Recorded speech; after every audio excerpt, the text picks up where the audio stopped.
Looking at China now, Chinese state-linked hackers breached the email accounts of U.S. Commerce Secretary Gina Raimondo and senior State Department officials in an attempt to gain access to sensitive information.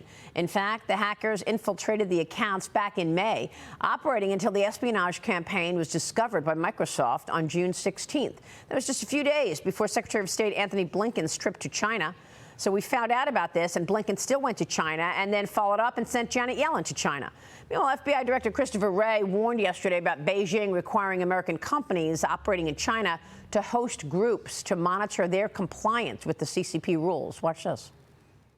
When it comes specifically to the business community, while there's no law against joint ventures, the problem that we have is that the Chinese government all too often has exploited those joint ventures to then use them as ways to get improper access to companies' secrets and information. Do you find that they have stepped it up, though, to where they are, in essence, nationalizing U.S. companies quietly?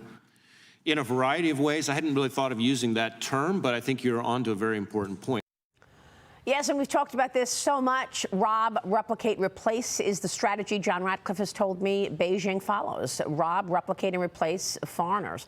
Joining me right now is Atlas Organization founder and the author of The Decisive Decade, Jonathan D.T. Ward, back with us. And the Decisive Decade refers to the decade that America and the West needs to act in response to China's aggression. Jonathan, good to see you this morning. Thanks very much for being here.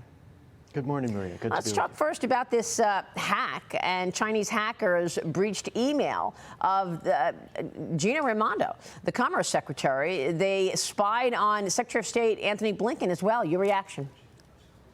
Well, on one hand, it's not surprising. I mean, of course, they're waging a massive cyber campaign against the United States. That's been ongoing for many years at this point. So to be targeting senior administration officials should be no surprise. I'm sure they target all kinds of people, both inside and outside any given administration, both in the U.S. and across our alliance system.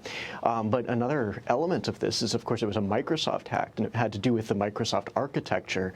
And Microsoft is one of the key examples I used in the Decisive Decade of a major corporation that has substantial R&D operations in China. So it's their largest R&D center outside of the United States is Microsoft Research and Development Asia, where 4 of the 6 cities are in China, and they do a great deal of recruitment and talent training and building out their engineering capabilities there. So it's just the deep irony of the entire U.S.-China interconnectedness is that on one hand you have a company that is prioritizing this adversary market for the sake of advanced technological R&D, and on the other hand that adversary government is targeting our own officials. So part of the reason why we ultimately need to extricate from this unsustainable relationship, and in the meantime having these officials go over there, from Blinken to Yellen to Raimondo.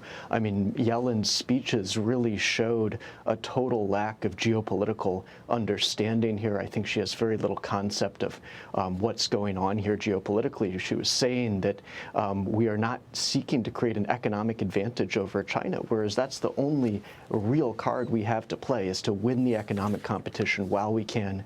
And in order to do that, we're going to need our companies on the side of the United States. So there are major changes that have to come. Well, look, we're just watching the video of Janet Yellen bowing repeatedly to her Communist Party counterpart there when she got to Beijing. I must have mentioned 50 times all of these new rules that the CCP has put in place, including the PRC counter-espionage law and the anti-monopoly law and the national intelligence law of the People's Republic of China.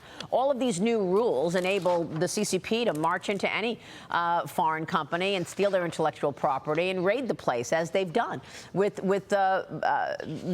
many, Bain Capital among them. So are corporations getting it? I mean, we had Kyle Bass on yesterday, who, of course, has been very good on this as well. And he put out this tweet as he was on with us, and he says, investing in China is a fool's errand.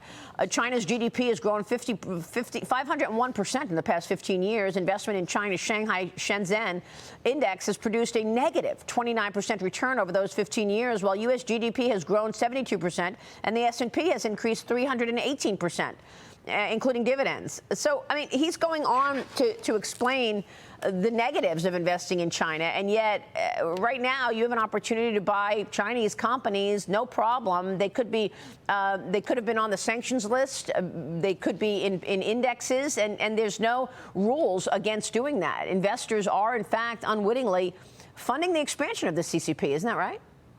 Absolutely, no, 100%. And that's the most important thing to do next, is to restrict capital into China. I mean, if you can do that along the lines of corporate direct investment, major pension funds, I mean, U.S. public pensions and other allied public pensions are the single largest pools of capital in the world, and all the passive investment vehicles that are pouring capital into the People's Republic of China. I mean, once it gets in there, it just gets mixed into the system. I mean, civil-military fusion, all kinds of human rights abuses. I mean, China's corporations, as I pointed out in my first book, China's Vision of Victory, the companies are the fundamental instruments of China's economic and military grand strategy. You cannot separate that. So when you're investing in China, you're investing directly into the Communist Party's strategies to beat America. So it's very hard to separate that. And I think ultimately what we're going to need to do is pull back investment, restrict it, not only to the United States, but across the alliance system. I mean, that will slow them down tremendously. And we're going to have to, unlike what Yellen is saying, which is just so geopolitically absurd,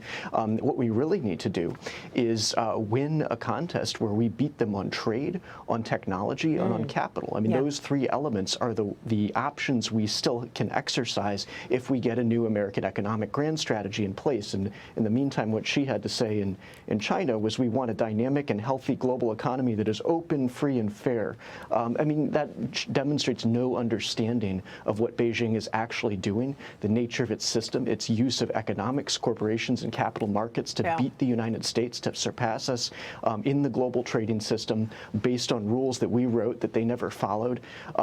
Their ability to take advanced technology from our companies and to continue to persuade our companies to go along with that, even as they repurpose that technology into their own companies and send it out into global markets. And that's what's coming next. I mean, we've just watched the Chinese auto sector explode as the largest, auto exports, in the world. And that's been coming for a long time. I mean, that was part of Made in China 2025. I mean, people still don't take that industrial policy seriously.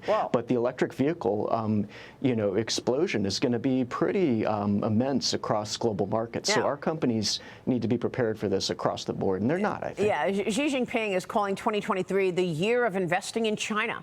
Some people are getting it. The Wall Street Journal is reporting that foreign direct investments in China fell to $20 billion in the first quarter of this year, compared to $100 billion in last year's first quarter, according to analysis of government figures. But look, you still have policy that encourages people to buy into China's economy. And so it starts from the top, doesn't it? I mean, it starts from policy. House Foreign Affairs Committee Chairman Michael McCaul is subpoenaing the State Department for documents that allegedly show whether it avoided imposing sanctions and export controls on Chinese-backed entities in response to Beijing's spy flight earlier this year.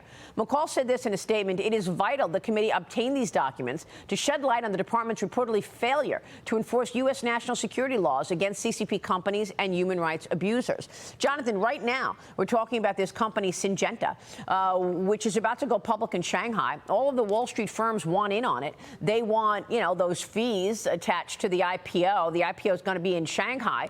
And I spoke with Kyle Bass about that yesterday. Here's what he said. Watch.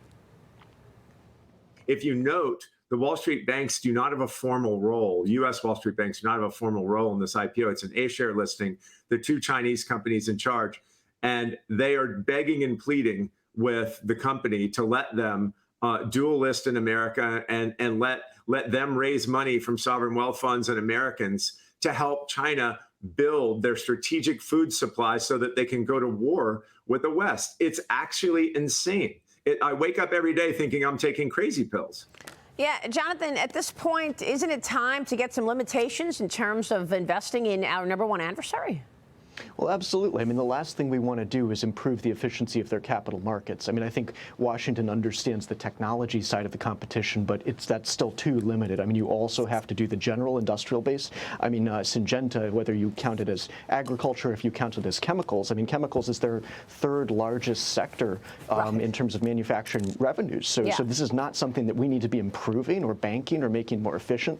And we're also going to have to deal with their general industrial base. I mean, we have seen how weak our industrial base is, and we have built theirs and empowered theirs. And if we make efficient capital markets to back that general industrial base, we're going to be going against something the likes of which we've never seen. And that's my real concern, is we were three times the size of Nazi Germany and Japan, in the 1930s. China's double our industrial output, and if their capital markets catch up with the help of our bankers, we have never dealt with something like this in our history. This is serious stuff. And I should point out that Syngenta was on a sanctions list under the Trump administration, and that would have barred any American company from doing business with it. But of course, Joe Biden walked into the White House and removed it from the sanctions list, and now it's going public and able to raise all this money. Jonathan, thanks very much for being here this morning. You're always spot on. Jonathan D.T. Ward, good to see you, sir.